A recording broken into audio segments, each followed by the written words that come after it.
कविप्रविश्य YouTube चॅनलवर मनपूर्वक स्वागत आपलं. आपण बोलणार आहोत आज चिखली, कुदळवाडी, पिंपरी चिंचवड एरिया, पुणे जिल्हा. अलीकडच्या अनधिकृत बांधकामांवरती जी कारवाई झाली त्यामधील सर्वात मोठी कारवाई म्हणजे जवळपास 4,000 प्रकार घरं, इमारती, छोटी छोटी दुकानं, लघुउद्योग आणि छोटे छोटे गाळेसुद्धा. मग त्याच्यात काय काय चालत होतं, काय नाही, हे आता सगळं पेपरलासुद्धा बाहेर आलं आहे. बातम्यांमधनं तुम्ही ऐकलं आहे नक्कीच. 827पेक्षा जास्त एकर जमीन अनधिकृत बांधकामं एका रात्रीत होऊ शकतात का? बिलकुल नाही. सन 1997 साली पहिल्यांदा तिथं काही भंगाराच्या दुकानांना अनधिकृत बांधकाम केल्या म्हणून नोटिसा दिल्या होत्या. पहा म्हणजे मित्रांनो, 25 ते 28 वर्षापूर्वीपासून हा प्रकार चालू होता, परंतु नोटिसांवरती सगळं काम थबकलं आणि मग एक प्रकारचं धारिष्ट्य निर्माण झालं. बाहेरून लोंढे येतच होते, त्यामुळं छोटी छोटी भंगाराची दुकानं वाढत गेली आणि ती अशा प्रमाणात वाढत गेली की बाहेरच्यांनी कोणीही यावं आणि इथे स्थानापन्न व्हावं. मग त्याला 1-2 झोपड्या बांधून द्यायच्या, मातीची घरं बांधून द्यायची आणि मग हळूहळू रोहिंग्या आणि बांगलादेशमधून येणारे इतर असे रेफ्युजीज, ज्याला आश्रित आपण असं म्हणतो, त्यांचं इथं एक मोठं आश्रयस्थान निर्माण झालं. आणि मग अर्थातच जगण्यासाठी धडपड आणि जगता जगता अजून काय काय करता येईल, आपल्या धर्माच्या उन्नतीसाठी काय काय करता येईल, किंवा आपल्या धर्माची तत्त्वं जी दिली आहेत, जी लोकं आपल्याला पैसा देऊन सांभाळत आहेत, ती काय काय सांगतील ते सगळं करत राहायचं. अशा पद्धतीने तिथे वस्ती वाढली आणि 2024च्या सुमारास, 23-24च्या सुमारास त्या ठिकाणी बांधकामं पाडण्यासाठी, अनधिकृत बांधकामं पाडण्यासाठी कॉर्पोरेशनचे अतिक्रमण पथक गेले. पोलिसांचा बंदोबस्त होता. अशा वेळेस प्रचंड मोठा जनसमुदाय जमा केला गेला आणि कॉर्पोरेशनच्या गाड्यांची मोडतोड, त्यानंतर मोठ्या प्रमाणात प्रशासकीय अधिकाऱ्यांना धमक्या आणि मॉबला उद्युक्त करण्यासारखी, जमावाच्या हातनं एखादं क्राईम घडण्यासारखी वक्तव्य करण्यासारखी तिथल्या लोकल पुढाऱ्यांनी भाषणं केली.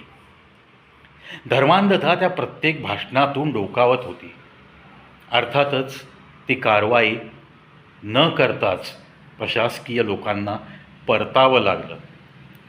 कोणाच्या बापामध्ये हिंमत आहे इथलं एक तरी बांधकाम पाडायची, अशा पद्धतीची वक्तव्य त्या भाषणांमधनं ऐकून आणि इतर काही शब्दांमध्ये मिळालेल्या धमक्या ऐकून आपल्या प्रशासकीय यंत्रणेला माघार घ्यावी लागली. यथावकाश कधी ना कधीही अनधिकृत बांधकामं पाडली जातील म्हणून तीच लोकं कोर्टात गेली. न्यायालयात धाव घेतल्यानंतर तिथे पहिल्यांदा पुरावे मागितले जातात आणि त्याच ठिकाणी यांचा काउंटडाऊन चालू झाला.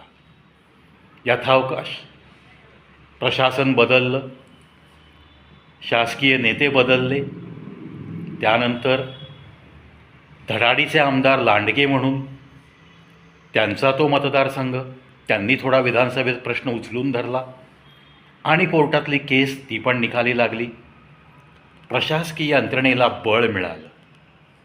न्यायालयाचीच ऑर्डर मिळाल्यानंतर कायद्याच्या चौकटीत बसून जेव्हा आदेश हाती पडतात, त्यातून वरचं शासन बदललेलं, अधिकारी बदललेले आणि पूर्ण आपली मुख्यमंत्री, उपमुख्यमंत्री ही यंत्रणासुद्धा थोडीशी बदललेली, या सगळ्याचा फायदा होऊन या 827 एकरवरती बुलडोजर फिरवणं सुरू झालं. आता काही लोकांना कळवळा येतोय की जवळपास 1,00,000 लोकांचं उपजीविकेची साधनं गेली. पण या लोकांना असा प्रश्न विचारू इच्छितो मी की 2001 पासून 97ला एकदा कारवाई झाली, काही होऊ शकलं नाही. 2001 पासून कारवाई करण्याचा प्रयत्न चालू होता, होऊ दिली नाही. यामध्ये कोण जबाबदार? पोलीस यंत्रणा जबाबदार का प्रशासकीय यंत्रणा जबाबदार? महानगरपालिकेत कुठे काही लूप होल्स आहेत का? नक्की कोण कोण विकलं गेलं? आणि मग ही वस्ती 2001 पासून 2024पर्यंत प्रचंड मोठ्या प्रमाणात ही वस्ती झाली. मित्रांनो, 827 एकरमध्ये 2001 पासून 2024पर्यंत जवळपास 1000पर्यंत आग लागण्याच्या घटना घडल्या. अक्षरशः हे जर कॅल्क्युलेशन आपण नीट केलं तर दर आठवड्याला एके ठिकाणी या थिकली पॉप्युलेटेड एरियामध्ये कुठे ना कुठे आग लागायची. कारण धंदेसुद्धा इल्लीगल, त्यामुळं कदाचित इलेक्ट्रिक कनेक्टिव्हिटी जी दिली गेली होती तीसुद्धा कोणीतरी विकलं जातं आणि कनेक्शन्स करून दिली जातात. अशाच पद्धतीने कुठेही येणारं व्होल्टेज कुठेतरी ट्रिप झालं पाहिजे, आग लागायचा संभव दिसल्यावरती अशी काही मशिनरी नाही, अशी काही युनिट्स कुठे बसवलेली नसणार आहेत. कमीत कमी पैशात रोज कशा नोटा येतील असं हे इल्लीगल कार्य अव्याहतपणे 24 वर्ष चालू होतं. दर आठवड्याला एक आगीची घटना आणि अर्थातच कुठेही आग लागली की मग समाजाला कळवळा, आजूबाजूच्या लोकांना कळवळा, माणुसकीचे झरे पाझरायला लागतात. अरे पण ते लीगल आहेत लोक का इल्लीगल आहेत? त्यांना प्रशासनाने भरपाई द्यायची म्हणजे तुमच्या आमच्या पैशाच्या टॅक्सचे जे पैसा जमा होतो तिजोरीत त्यातूनच त्यांना भरपाई द्यायची ना.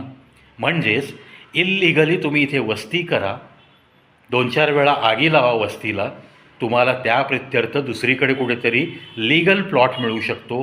ही एक समजूत होऊन गेली आणि असं घडतसुद्धा गेलेलं आहे.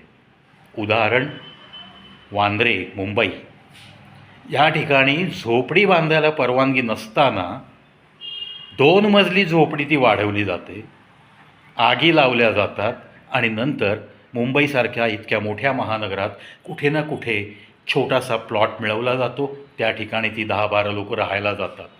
म्हणजे illegally migrated persons they try to become legal citizens of our India by hook or crook. त्यांना मदत करणारे हात, त्यांच्यासाठी विकले जाणारे आपले काही लोक, यांच्यामुळं हा असा अनागोंदी कारभार सुरू असतो. अक्षरशः चिखली आणि कुदळवाडीमध्ये सगळे उद्योगधंदे, सगळी दुकानं आणि तिथं राहणारी वस्ती जर बघितली तर छोटी छोटी दुकानं आहेत सुटे पार्ट सप्लाय करणारी. त्या प्रत्येक माणसाचं हिंदी जर तुम्ही ऐकाल तर तुम्हाला न सांगता समजेल की एव्हरीबडी इज फ्रॉम बांगलादेश. इतक्या मोठ्या प्रमाणात 827 एकरमध्ये जणू काही एक शहर वसवलेलं होतं. We can term it as mini Pakistan. आणि अशी मिनी पाकिस्तान महाराष्ट्रभर किती असतील याची कल्पना न केलेली बरी. मित्रांनो, जे काही आज या कुदळवाडी चिखलीमध्ये घडलं आहे अशाच पद्धतीने ज्या ज्या ठिकाणी म्हणून अशी इल्लीगल बांधकामं आहेत, आज ही 24 वर्ष ही बांधकामं वाढत होती, डोळ्यावर पट्टी बांधून बसले होते अधिकारी लोक.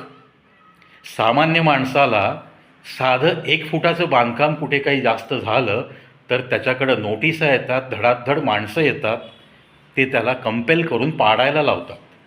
मग अशा वेळेस ही प्रशासकीय यंत्रणा, झटपट काम करणारी यंत्रणा काय झोपी गेली होती का, हा मोठा प्रश्न मनात येतो. याचं सरळ उत्तर आहे, जाणून बुजून जेव्हा कानाडोळा केला जातो तेव्हा कुठे ना कुठे हात ओले केलेले असतात. हे लहान मुलालासुद्धा कळतं. त्यामुळं हा जो काही आत्ता आपण ॲक्शन घेतलेली आहे चिखली आणि कुदळवाडी, यापुढे प्रशासकीय यंत्रणामध्ये काम करणाऱ्या लोकांना जरब अशी बसली पाहिजे की पुन्हा कुणी अशा इल्लीगल बांधकामांना पाठिंबा द्यायलासुद्धा कचरला पाहिजे. अर्थातच त्यांना वरून मिळणारं अभय हे सुद्धा, पॉलिटिकल मिळणारं अभय हे सुद्धा बंद झालं पाहिजे.